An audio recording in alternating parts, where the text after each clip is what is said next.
नमस्कार दोस्तों, मैं हूं संजय सिन्हा। आप देख रहे हैं खास बात इंडिया। आप तमाम दर्शकों का इस न्यूज बुलेटिन में हर रोज की तरह बहुत बहुत स्वागत। आज एक रोमांटिक शेर मुझे याद आ रहा है।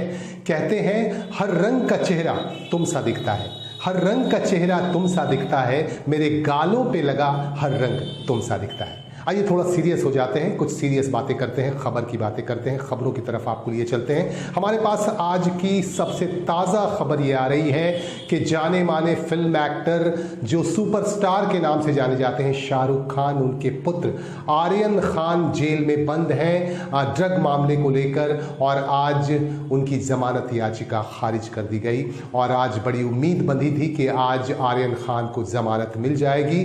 3 अक्टूबर से वह अपने घर से दूर है और जेल में बंद हैं। आज जमानत मिलने की उम्मीद थी, लेकिन आज भी जमानत याचिका नामंजूर कर दी गई और आर्यन को अभी कुछ दिन और जेल में बिताना पड़ेगा। पश्चिम बंगाल में एक तरफ तृणमूल कांग्रेस और दूसरी तरफ भारतीय जनता पार्टी, दोनों की तरफ से आरोप प्रत्यारोपों का दौर लगातार जारी है। आज तृणमूल कांग्रेस के कद्दावर नेता वी शिवदासन उर्फ दासू ने पत्रकारों से बातचीत की।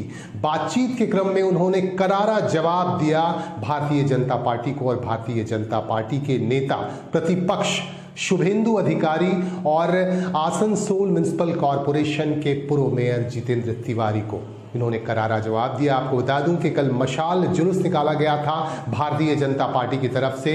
बांग्लादेश में हुई घटना को लेकर मशाल जुलूस निकाला गया था। इसको लेकर भी वी शिवदासन उर्फ दासू ने पत्रकारों से बातचीत की। उन्होंने कहा कि इनके पास जनाधार बिल्कुल खत्म हो गया है। आने वाले लोकसभा चुनाव और नगर निगम चुनाव को लेकर वी शिवदासन उर्फ दासू ने कहा कि इन दोनों चुनावों में तृणमूल कांग्रेस को ऐतिहासिक सफलता मिलेगी। और उन्होंने करारा जवाब देते हुए ये कहा शुभेंदु अधिकारी को कि शुभेंदु अधिकारी का जनाधार भी बिल्कुल खत्म हो गया है। आसनसोल में उन्होंने मशाल सभा की, मशाल रैली निकाली, लेकिन लोग नहीं थे, समर्थक नहीं थे, भीड़ नहीं थी। और तमाम भीड़ जो है भरा हुआ था, तमाम रैली भरी हुई थी सुरक्षा गार्डों से, सुरक्षा के जवानों से।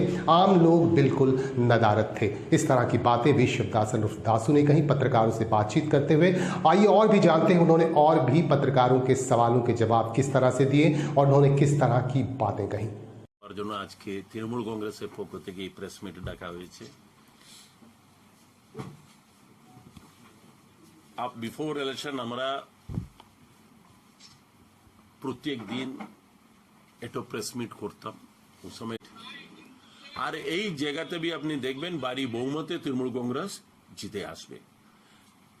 যে যে বেমান লোক তৃণমূল কংগ্রেস থেকে পালিয়ে গিয়েছিল, আমার জেলার মধ্যে কিছু লোক ছিল, পশ্চিম বেঙ্গলে বিভিন্ন জেলা থেকে গিয়েছিল, যার অবস্থা আজকে কি আছে। কালকে আপনার সবাই দেখেছেন শুভেন্দু অধিকারী মশাল মিছিলে, যার প্রোগ্রাম 3 दिन पहले থেকে সেট হয়েছিল। যে প্রোগ্রাম হচ্ছে ও প্রোগ্রামে 100-150 লোক নেই। जो 100-150 মধ্যে আপনার চার নামছে, কেন নামছে? লোকসভা টিকিটে টার্গেট রাখছে। আমরা চাই এইসব মাল, এইসব লোক লোকসভাতে আসুন, আমরা চাই। আর বিজেপিকে বোঝার দরকার, বিজেপিকে প্রত্যেক বিধানসভা কেন্দ্রে এই জেলাতে যে যে বিজেপি নেতৃত্ব আছেন, যে পুরনো যে কার্যকর্তা আছেন, পুরনো যে নেতৃত্ব আছেন, যাকে বোঝার দরকার এইসব লোক পার্টিতে গিয়েছে নিজের স্বার্থের জন্য গিয়েছে, নিজে বাঁচার জন্য গিয়েছিল। এরা বিজেপিকে মজবুত করতে বলছেন, আসানসোলে আসে তৃণমূলের বিরুদ্ধে আঙ্গুল তুলছে। যে তৃণমূল তোমাকে জানান দিয়েছে, আর সিকিউরিটি বিভিন্ন লোকের সিকিউরিটি 40 আছে, তো আপনি দেখবেন 100 লোক বিজেপি কার্যকর্তা নিয়ে তো নেতৃত্ব। এই অবস্থাতে বিজেপি তো যত ও যাহা যাবেন, যত তৃণমূল কংগ্রেসের বিরুদ্ধে বলবেন, ও তো তৃণমূল কংগ্রেস মজবুত হবে। আর যে আসানসোলে এখন কর্পোরেশন ইলেকশন সামনে আসছে, আমরা আসানসোলে কর্পোরেশন ইলেকশনে বিভিন্ন ওয়ার্ডে 106 ওয়ার্ড আছেন, এই 106 ওয়ার্ডে ভারী বহুমতে তৃণমূল কংগ্রেস ক্ষমতাতে আসবে। আর কিছু নেতা দেখছিল কালকে দিন একটু প্রেস মিট করে বলছিল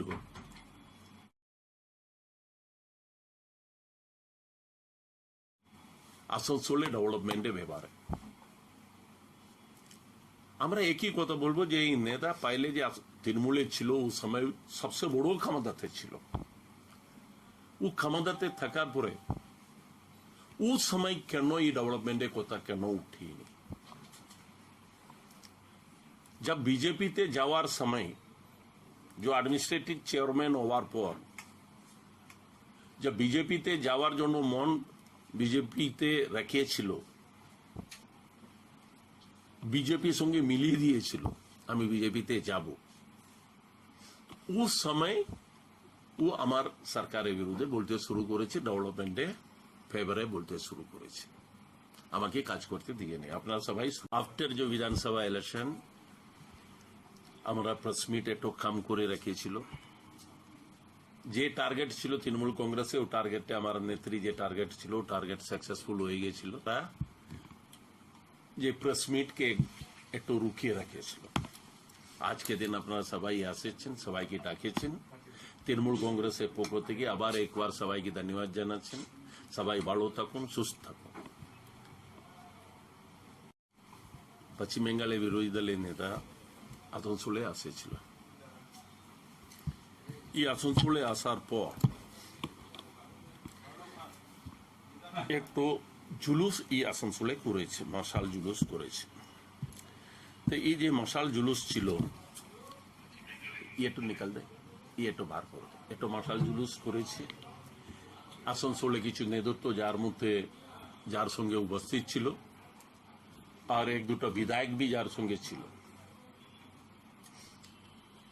আমরা এক কথা বলতে চাই আপনার সবাইকে জানার দরকার যে লোক এক সময় আসানসোলে আসতাম তো যার পিছে হাজার হাজার মানুষ থাকতাম, जब वो तृणमूल कांग्रेस नेता ছিল।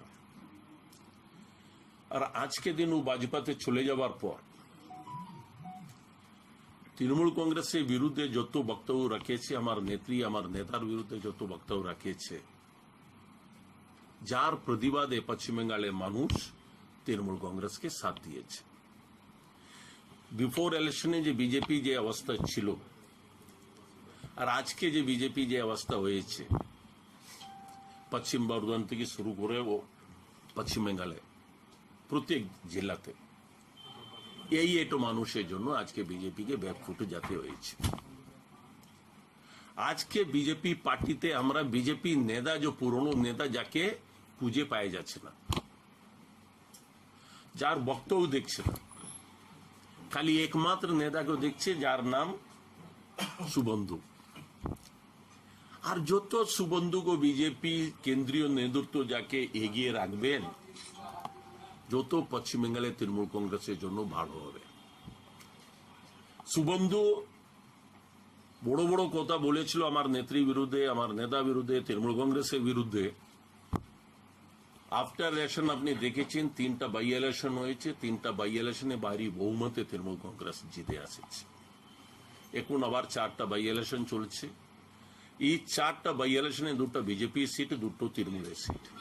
वासी बहुत पहले ही गांव छोड़कर जा चुके हैं, लेकिन यहाँ एक ऐतिहासिक मंदिर है जो काफी सालों पुराना लक्ष्मी मंदिर है, और इस लक्ष्मी पूजा पर ग्रामवासी वापस लौटे और यहाँ लक्ष्मी पूजा की गई। यहाँ के लक्ष्मी मंदिर में पूजा अर्चना की गई, ग्रामवासियों ने यहाँ आकर पूजा अर्चना की। वो गांव है कुल्टी विधानसभा क्षेत्र के बेना ग्राम के नाम से जाना जाने वाला ये गांव।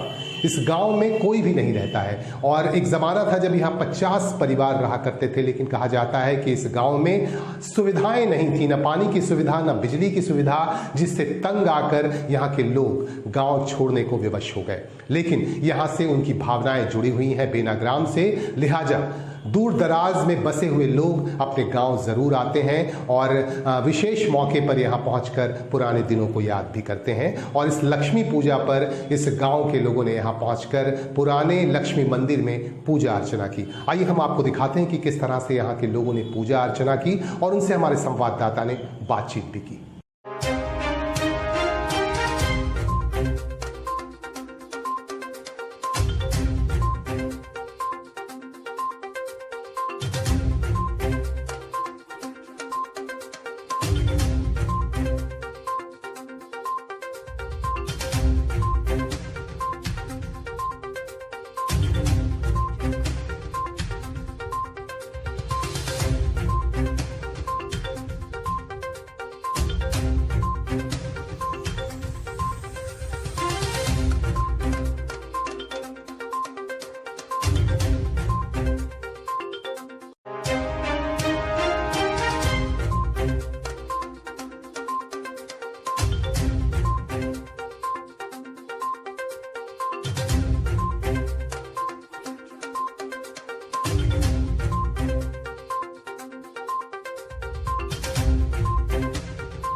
कहते हैं भाई भाई में भी आजकल नहीं बनता है। बहुत सारे ऐसे परिवार हैं जहां परिवार के बीच कलह होता रहता है, विवाद होते ही रहते हैं। ऐसा ही एक मामला हमारे सामने आ रहा है कुल्टी से। कुल्टी के नियामतपुर इलाके में दो भाइयों के बीच जबरदस्त मारपीट हुई। दोनों भाइयों ने एक दूसरे पर हमला बोल दिया। इसका कारण जानते हैं क्या था? जमीन का विवाद। कहते हैं जमीन का विवाद बहुत ही गहरा विवाद होता है और इस विवाद को लेकर जाने भी जाती हैं। और कुल्टी के नियामतपुर में दो भाइयों के बीच जमीन को लेकर विवाद हुआ और लाठियां बरसाई गई एक दूसरे पर, जिसकी वजह से बुरी तरह से घायल हो गया एक भाई। आपको हम दिखाते हैं कुछ खास तस्वीरें कि किस तरह से यहां विवाद हुआ और विवाद का कारण क्या है। हमारे संवाददाता ने यहां इसका जायजा लिया और बातचीत भी की।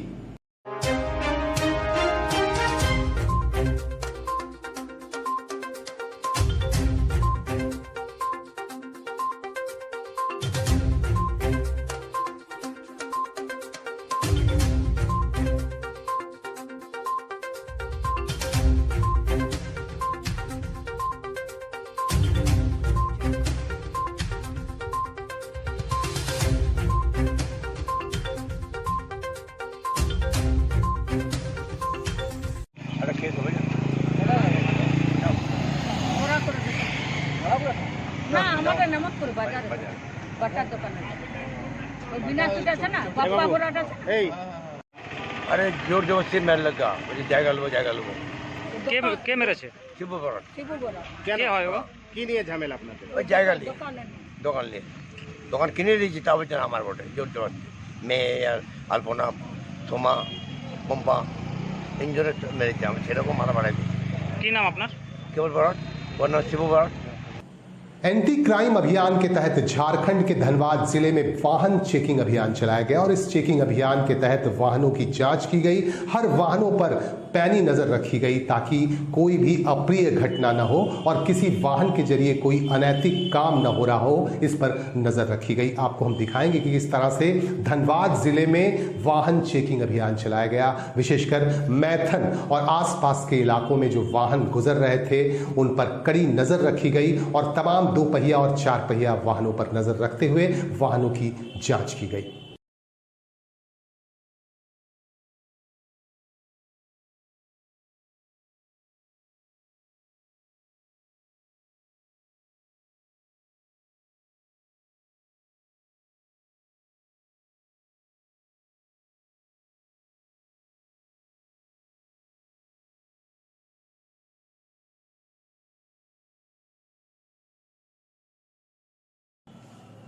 आसनसोल में अखिल भारतीय महिला मारवाड़ी सम्मेलन की तरफ से कार्यक्रम का आयोजन किया गया। आसनसोल क्लब में आयोजित कार्यक्रम के तहत विकलांगों को साइकिल दिए गए और उनकी मदद की गई। इस मौके पर कई गणमान्य लोग खास तौर से मौजूद थे। हम आपको खास तस्वीरें दिखा रहे हैं कि अखिल भारतीय मारवाड़ी महिला सम्मेलन के कार्यक्रम में क्या हुआ और किस तरह से विकलांगों की मदद की गई।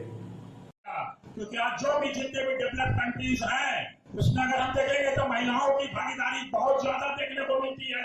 जो इस महीने में हम लोग बहुत पीछे रह गए थे, हमारी आजादी के बाद महिलाओं को आगे बढ़ने का मौका नहीं दिया गया था, जो कि मैं समझता हूँ कि आज महिलाओं की भागीदारी काफी हद तक बढ़ी है और आने वाले समय में भी काफी बढ़ेगी। तभी हम अपने देश को आगे बढ़ा सकेंगे। अगर हमें अपने देश को आगे बढ़ाना होगा तो हमें महिलाओं को साथ लेके चलना पड़ेगा। अगर हम कंधे से कंधा मिला के चलते हैं तो मैं समझता हूं कि आज के तारीख में हमारा देश कहीं भी किसी भी देश से पीछे नहीं रहेगा। इसलिए मैं आप लोगों के इस कार्यक्रम को तहे दिल से मैं स्वागत करता हूं कि ये व्हील चेयर का डिस्ट्रीब्यूशन और आपका ये जो प्रेजेंटेशन हमने जो देखा उसे देख के ये मुझे महसूस हुआ कि नहीं, आप लोग बहुत सारी एक्टिविटीज करती हैं और आशा करूंगा कि आने वाले दिनों में भी आपकी एक्टिविटीज चालू रहेगी। जहां हमारी जरूरत पड़ेगी मैं आपके साथ हूं और हमेशा रहूंगा। मैं आप इन चंद शब्दों के साथ मैं दोबारा आप सभी का हार्दिक अभिनंदन करते हुए अपने वक्तव्य को विराम देता हूं। धन्यवाद।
हेलो, धन्यवाद सोनल भाभी। मैं रंजना अग्रवाल, अखिल भारतीय मारवाड़ी महिला समिति की अंगदान, रक्तदान और नेत्रदान प्रकल्प प्रमुख आप सभी महानुभावों का हार्दिक अभिनंदन करती हूँ। वर्ष 2017 से हमारी समिति आसनसोल शहर में अस्तित्व में आई और हमारी संस्थापक श्रीमती मधु जी डुमरेवाल ने एक पौधा लगाया इस समिति के रूप में, जिसमें लगभग 100 सदस्य आज जुड़ गए हैं। आज हम सब मिलकर कई सामाजिक मुद्दों और प्रकल्पों के द्वारा अपने शहर, समाज और देश के लिए अपना योगदान दे रहे हैं, जिसमें रक्तदान को महादान की संज्ञा दी जाती है। सामान्य स्थिति हो या कोविड-19 की लहर, हर समय यथावत शिविर लगाया और यथासंभव प्रयास किया गया। अगली खबर हमारे पास बिहार से आ रही है। बिहार में पंचायत चुनाव के नामांकन की प्रक्रिया शुरू हो गई है। हमारे संवाददाता पवन कुमार ने खबर भेजी है नवादा जिले से। नवादा जिले में पंचायत चुनाव के नामांकन का शोर आज से शुरू हो गया और आज से बाजाबता नामांकन की प्रक्रिया शुरू कर दी गई।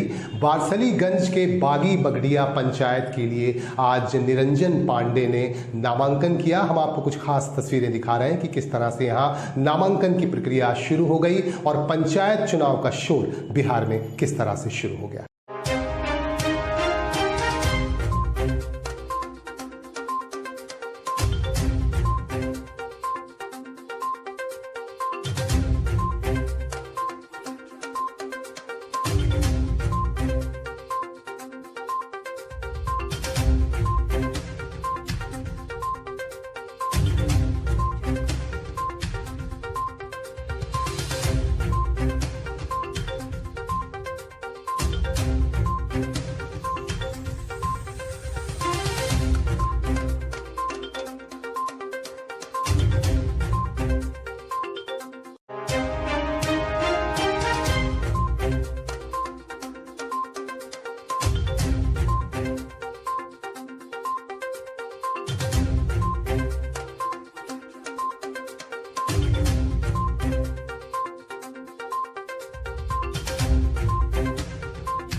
पांडे